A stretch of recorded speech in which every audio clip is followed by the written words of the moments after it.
துன்மார்க்கன் ஒருத்தர் கூட தொடரலனாலும், ஒருத்தர் ஒரு பிரச்சனையும் இல்லைனாலும், ஒண்ணுமே வாழ்க்கையில் அவன் பெருசா சந்திக்கலனாலும் அவன் என்ன பண்ணுகிறான்? விட்டு ஓடி போகிறான்.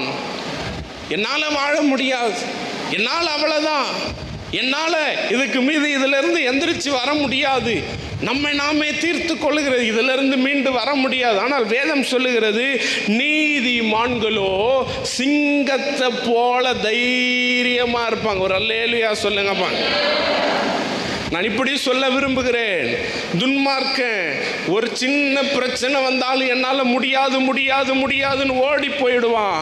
ஆனால் நீதிமானோ 1000 பிரச்சனை வந்தாலும், என் பக்கத்தில் 1000 பேரும், என் வலதுபுறத்தில் 10000 பேர் விழுந்தாலும் என்ன அது அணுகாது.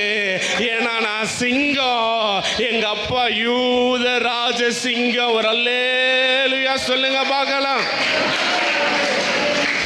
ஆண்டவரை ஆராதிக்கிற ஜனம் தோற்று போவது கிடையாது. ஆண்டவரை ஆராதிக்கிற ஜனம் யாரிடமும் தோல்வி அடைந்து போகிறது கிடையாது.